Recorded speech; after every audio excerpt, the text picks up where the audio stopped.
just had the arms being carried at the high port position.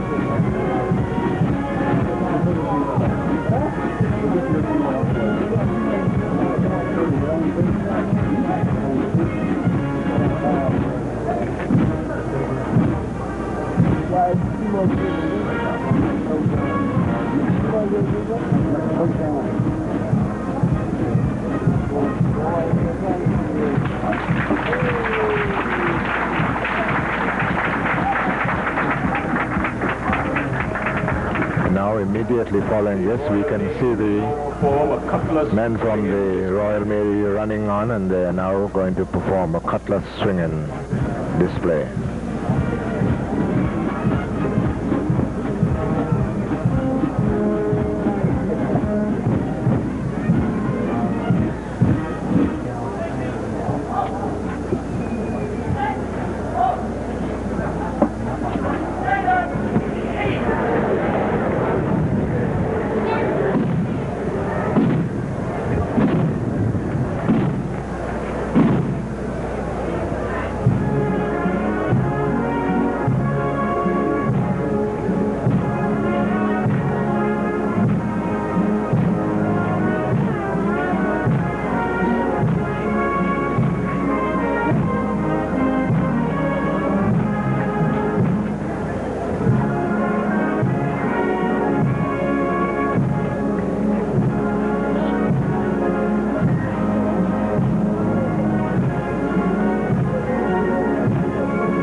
Having regard to the weight of those cutlasses, this must be quite an exercise.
It was a beautiful exhibition of the swords.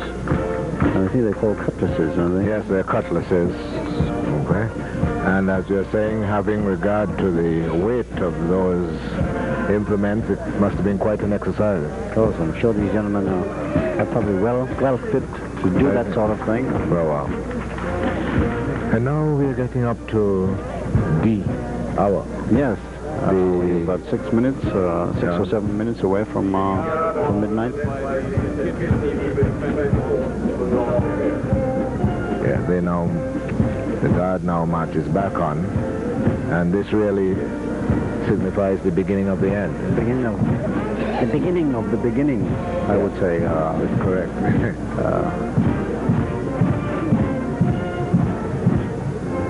Here comes our boys. Here comes the marching on now, the Guard of Honor. Marching on. And one assumes that this salute will be taken by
And now the whole ceremony awaits the lowering.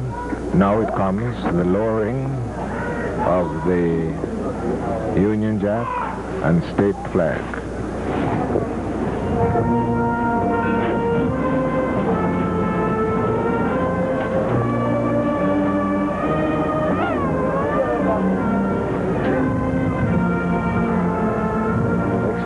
Our flag being prepared to be lowered. Now here comes a statehood flag. It's being lowered at this point in time.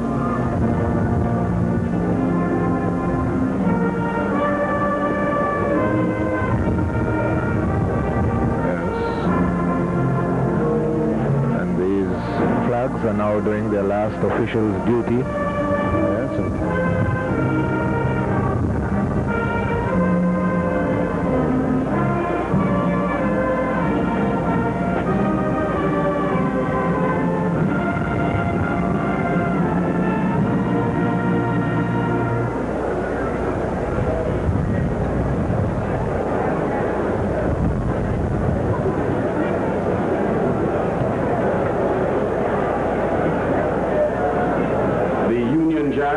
And the state flag are now being lowered. Flag will then be handed over to the Commissioner of Police, Commandant of the Defense Force, by the Royal Navy flag officer. That is the Union Jack.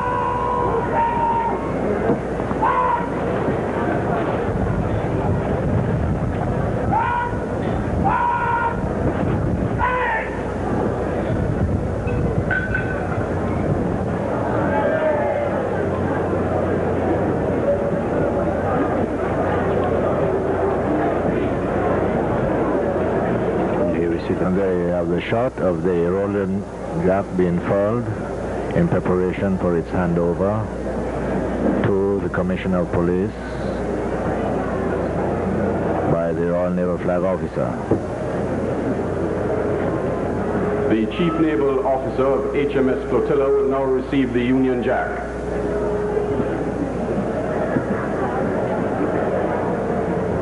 And the Commissioner of Police will receive the state flag.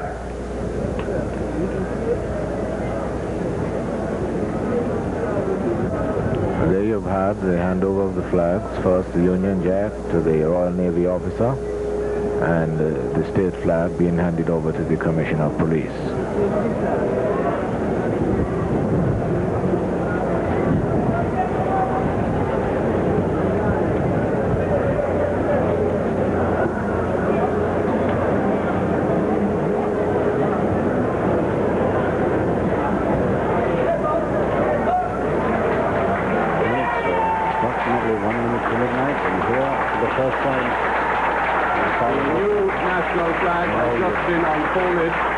And will be raised at midnight.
Seconds to midnight.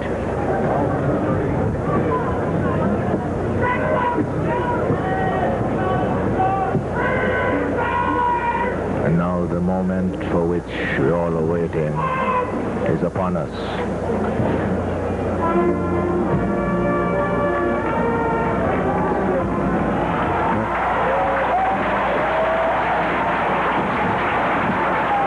And you can hear the exuberance of the crowd. They're supposed to be standing at attention and saluting, but we all stand and we all cheer as our flag is raised.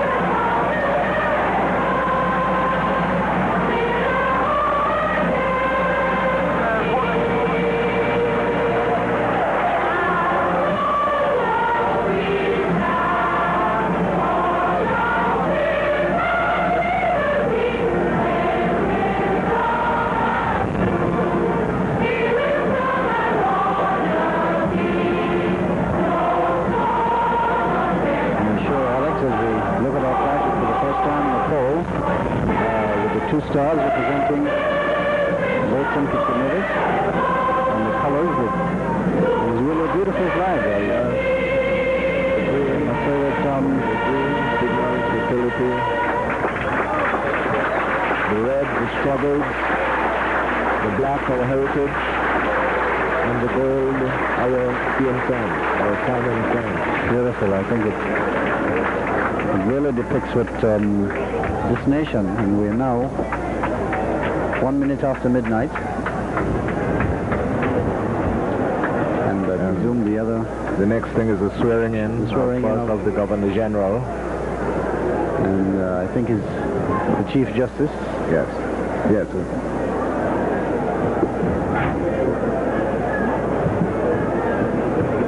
Of the Associate State Supreme Court.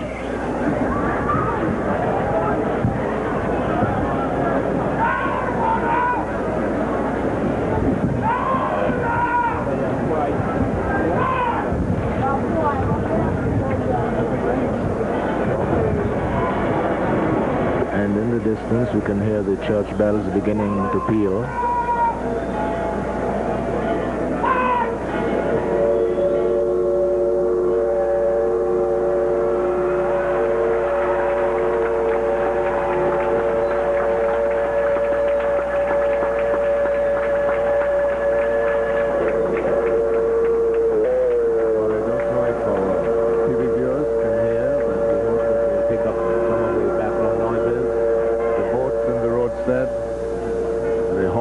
Church bells, all pealing, all joyful. and at the same time, I'm sure, all emotional. Yes, the passing from one, I could imagine what happened in statehood. How do you feel at this point? Very emotional. I'm happy to see that St. Kitts Nevis has now become a new nation. And as Her Royal Highness moves across. Rosie, probably you can give us your feelings on what's happened in the past minute. Her Royal Highness, Excitement for me. the Princess Margaret, will now read a message from Her Majesty the Queen. Warner Park, and in the islands of St. Kitts Nevis. On this memorable day, in the history of St. Kitts Nevis, I'm delighted to be here as a representative of the Queen. Joining with you in these celebrations to mark your becoming a fully independent sovereign state. The 16 years of associated states from 1967 until now have been eventful ones for your twin island state. In a world beset by political and economic difficulties, you've done very well to make steady progress towards independence. In June 1981, about Sarah familiar with the signing of the treaty establishing the organization of Eastern Caribbean states, of which your government continues to be an active member. The future will inevitably present new challenges. But this is nothing new for people of St. Kitts and Nevis, who are used to facing the way ahead with resolution and fortitude. In doing so, Mr. Prime Minister, you will have many friends here in the Caribbean and beyond. You're a member of the AECS, but you will also continue to enjoy the benefits derived from your membership of the CARICOM community. And you're about to become a member of the Commonwealth, to which you will be warmly welcomed. I have loved seeing St. Kitts and look forward to visiting Nevis before I leave. And I should like to thank you, Mr. Prime Minister, and all the people of St. Kitts and Nevis for the warmth of your welcome and for your hospitality. Her Majesty the Queen has entrusted to me a message for you all, and I will read it to you. My people of St. Christopher and Nevis, I am delighted that my sister Princess Margaret is with you on this historic day. On the occasion of the independence of St. Kitts and Nevis, it is with much pleasure that I send my warmest congratulations, both as your Queen and as head of the Commonwealth, to which you are becoming the 48th member. This occasion follows 16 years after your government's assumption of associated statehood, and during that time you have been fully responsible for your own internal affairs. I know something of your aspirations and hopes, and I pray that the years will bring peace and increasing prosperity. May God bless you all. That is the Queen's message.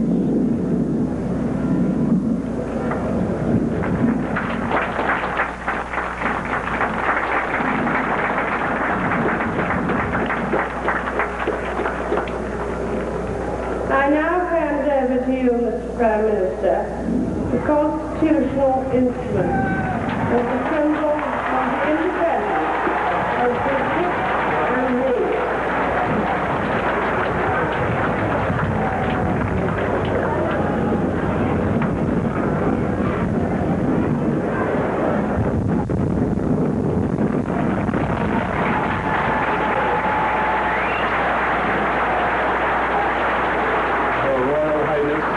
Handed over the constitutional instruments to the Prime Minister-designate, Dr. Kennedy Simmons.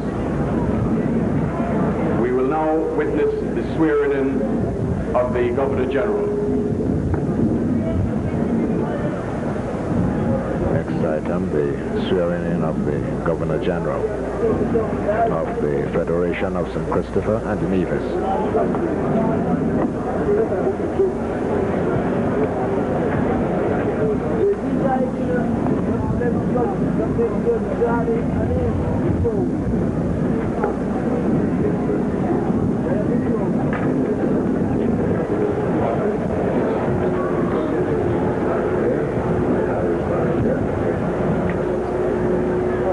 Governor General, a former puisne judge himself, now being sworn in as St. Christopher Nevis' first Governor General. Do swear that I will faithfully bear true allegiance to Her Majesty Queen Elizabeth II, her heirs and successors, according to law.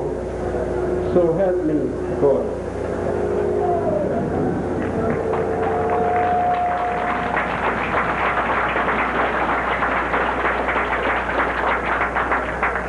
I, Clement Athelson Arundel, do swear that I will honor, uphold, and preserve the Constitution of St. Christopher and Nevis and the law, that I will conscientiously, impartially, and to the best of my ability discharge my duties as Governor General and do right to all manner of people without fear or favor, affection or ill will. So help me God.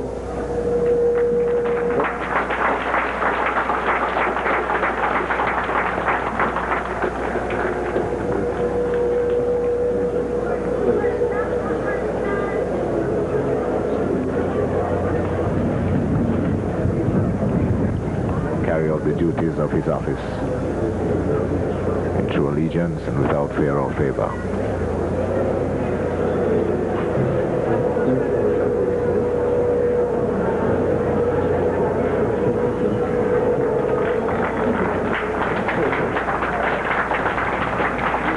We will now witness the swearing in of the Prime Minister, which will be followed immediately by the Prime Minister's reply to Her Royal Highness.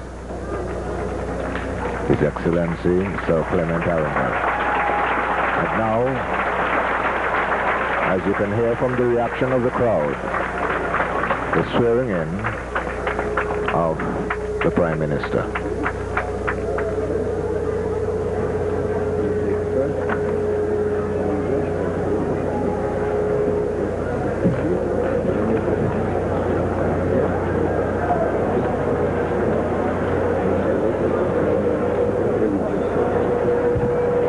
Kennedy Alphonse Simmons, do swear that I will faithfully bear true allegiance to Her Majesty Queen Elizabeth II, her heirs and successors, according to law.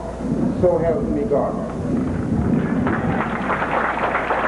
Again, the first oath of allegiance to the head of the Commonwealth. I, Kennedy Alphonse Simmons, do swear that I will honor, uphold, and preserve the Constitution of St. Christopher and Nevis and the law, that I will conscientiously, impartially, and to the best of my ability discharge my duties as Prime Minister and do right to all manner of people without fear or favor, affection or ill will.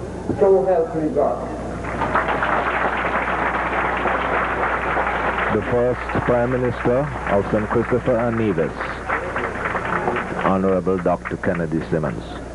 I, Kennedy Alphonse Simmons, do swear that I will not on any account, at any time whatsoever, disclose any counsel, advice, opinion, or vote given by any minister as a member of the cabinet, and that I will not, except with the authority of the cabinet, and to such extent as may be required for the proper conduct of the government of St. Christopher and Nevis, directly or indirectly, reveal the business or proceedings of the Cabinet or any matter coming to my knowledge as a member of the Cabinet. So help me God. Now this latter oath is the oath which will have to be taken by all government ministers as members of the Cabinet.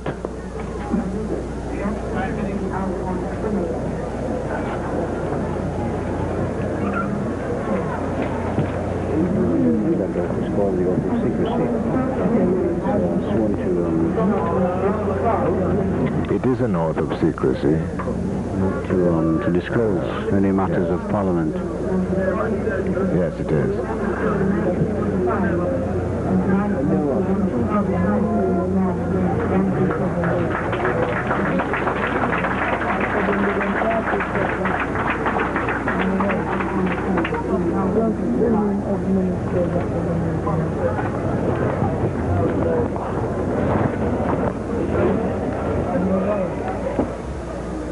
Your Royal Highness, Princess Margaret, Countess of Snowdon, Your Excellencies, Sir Clement Arundel and Lady Arundel, Honorable Prime Ministers, Honorable Premiers, Honorable Chief Ministers, Your Lordship, the Chief Justice and Lady Peterkin, Your Lordship, Honorable Ministers, Excellencies, Delegates, Ladies and gentlemen, fellow citizens. Across the universe, the sun is setting on colonialism. And in the soft amber glow of dawn's first light, there is born to the world a new nation.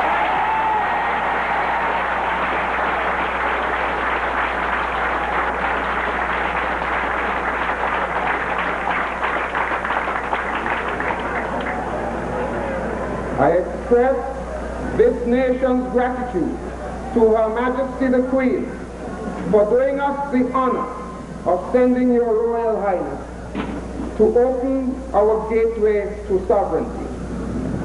And to you, Your Royal Highness, for so graciously presiding over this, the greatest moment in our nation's history.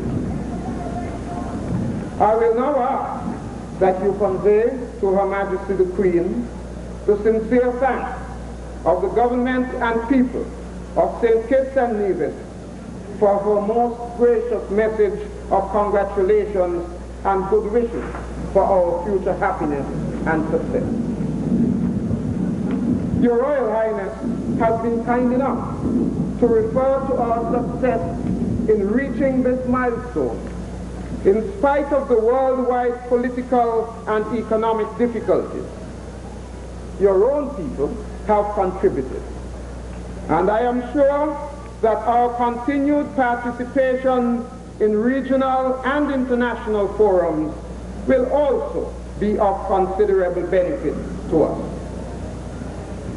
I feel moved also to express to the Prime Ministers, Premiers, Governors, Chief Ministers, Ministers, Ambassadors, and other representatives of states and international and national organizations this nation's heartfelt thanks for the massive and exceptional display of solidarity and friendship which is characterized by the presence of representatives of 52 states and 20 international organizations.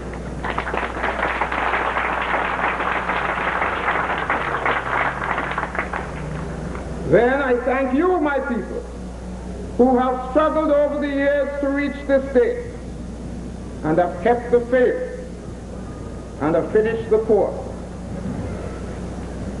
There are two symbols of independence which are the focal expression of every nation's sovereignty. They are its flag and its anthem. This nation owes a tribute and a debt of gratitude to Miss Idris Lewis, who designed our flag.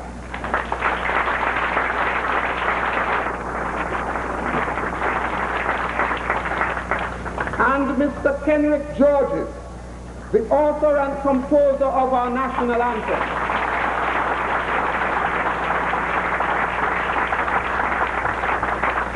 I now express that tribute. Their names are indelibly inscribed on the pages of our history. That's right. The islands of St. Kitts and Nevis, which now join the world community as a sovereign independent nation, have had a rich history. The original inhabitants, the Caribs, called St. Kitts Liamiga, the fertile land, and Nevis Oali, land of beautiful water. Relics of their civilization still remain. Christopher Columbus and his sailors first made the islands known to Spain and the rest of Europe. But the English were the first colonists, and their influence has been dominant in the establishment of our main institutions. The French shared the island of St. Kitts with the British up to 1713, and their influence remains in the name of the capital, Bastia, and the French governor, de Poincy, gave his name to our national flower, the poinciana. Though the Dutch never settled here, as shippers, they played a vital role in ensuring the survival of the early colonies. Africans were brought to these islands as slaves, and it is upon their sweat, tears, and toil that the early prosperity of these islands was built. It is fitting, therefore, that pride of place now falls to the descendants of the African slaves who now lead this nation out of colonialism to independence.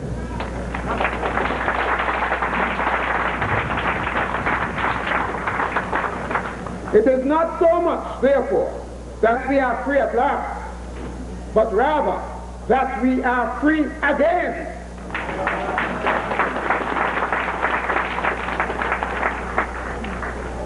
We have served our apprenticeship well.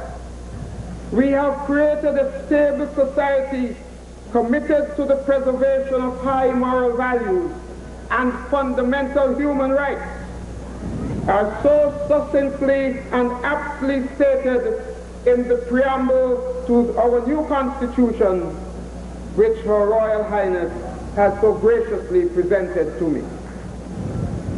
Whereas the people of St. Christopher and Nevis declare that the nation is established on the belief in Almighty God and the inherent dignity of each individual. Assert that they are entitled to the protection of fundamental rights and freedoms. Believe in the concept of true democracy with free and fair elections.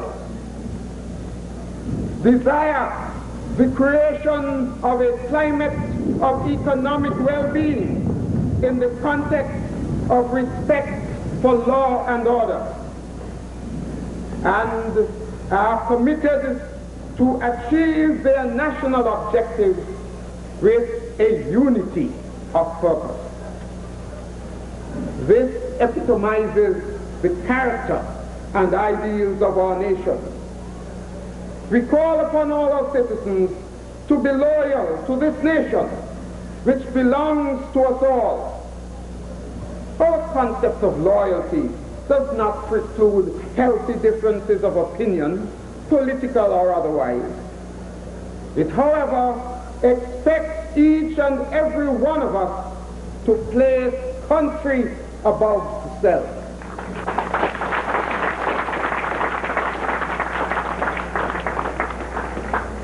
Let us direct our energies in concert as a people to keep our land stable, strong, and productive. Today, as we, the people of St. Kitts and Nevis, proudly take our independence with eager and outstretched arms, let not the joy and euphoria of the moment numb our senses to the arduous responsibilities which lie ahead. Ours is the task of developing from our slender resources a heritage to be enjoyed by the present generation and by generations yet unborn. We must commit ourselves to work harder and be more productive.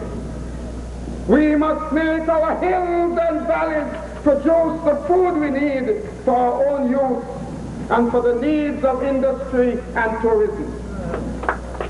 The sea around us must be made to give of its bounty, whether it be animal, plant, or mineral.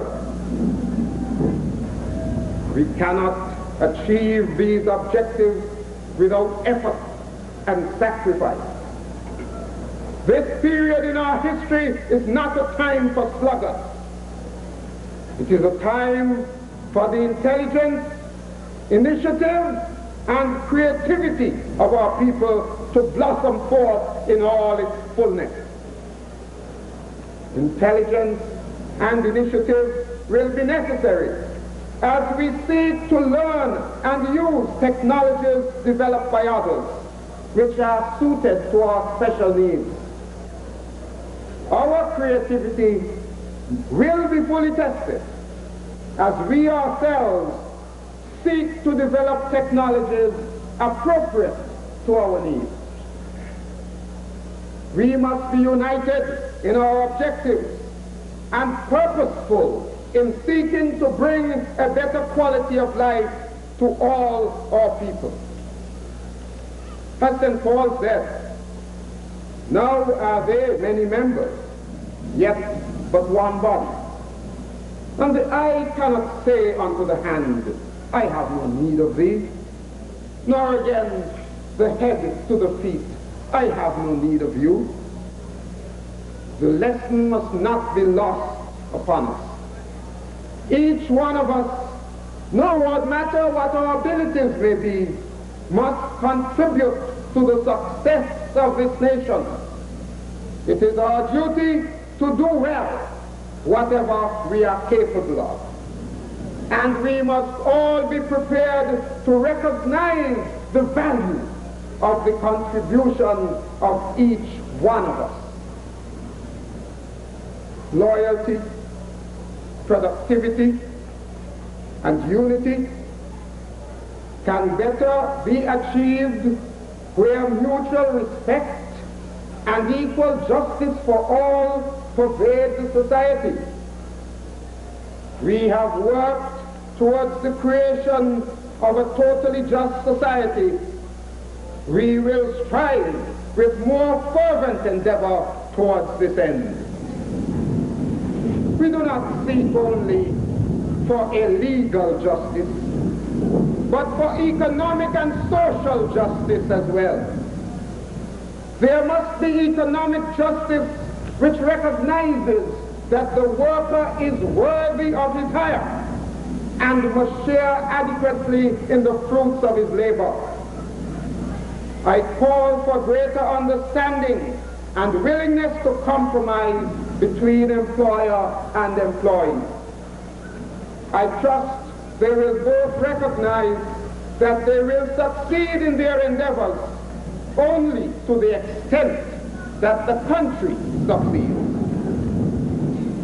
This country is further committed to social justice, which embraces the elimination of discrimination on grounds of sex, race, religion, political opinion, accident of birth, or any other divisive precept. We seek to provide the widest possible educational opportunities for all, so that we may first develop the people, and they in turn will develop the country. Today, in humility and sobriety, we savor the joy of our independence, fully aware of the reality of the interdependence of all mankind. We in this country have always supported the growth of regional integration in CARICOM and the Organization of Eastern Caribbean States. I reiterate our full commitment to these ideals and these organizations. Now we launch out into waters further afield as we become members of the Commonwealth and the United Nations. I will say to my international brothers and sisters that we join your ranks, fully respecting the sovereignty of every nation and insisting upon the same respect in return. It is our firm belief that respect for human rights, human dignity, and human life must play a greater role in the conduct of international relationships. These principles we hold dear because by adherence to them we can settle our disputes without resort to the needless violence of war. We are prepared to be friends of all, and we seek no ideological converts, and the converse also holds true. We will work for the establishment of a world where in our time implements of war can be turned into instruments of production, and where all men recognize that the world's bounty should be shared by the world's people. I know that our own people gathered here tonight were like me, overcome by countless competing emotions. Among them are pride, humility, and joy in that moment when we saw our own flag rise for the first time and heard our anthem.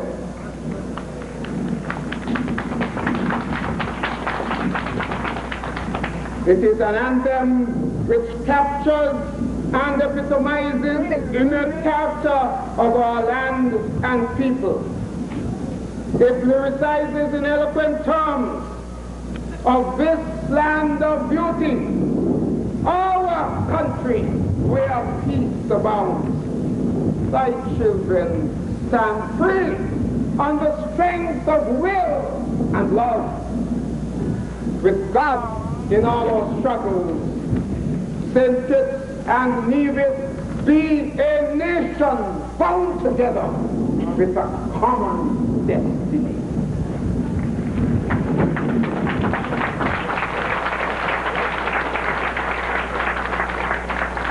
As stalwarts, we stand for justice and liberty. With wisdom and truth, we will serve and honor thee. No sword nor spear can conquer, for God will sure defend. His blessing shall forever to posterity extend.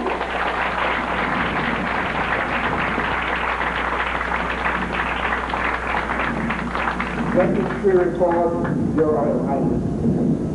The gratitude of the people of St. Kitts and Nevis for your participation in this moving moment of history. You have ushered in for us in symbolic manner the dawn of a new day. We must now go forward together, one people, one country, one destiny.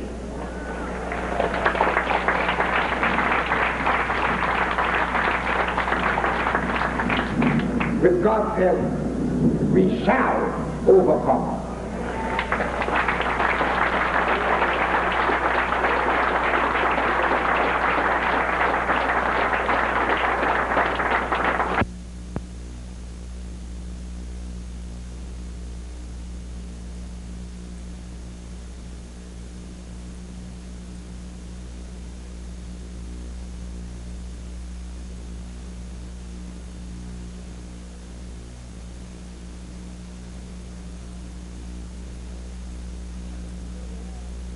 Slave to Edith Lewis, designer of the national flag, St. Christopher and Nevis, on the attainment of nationhood, 19 September 1983.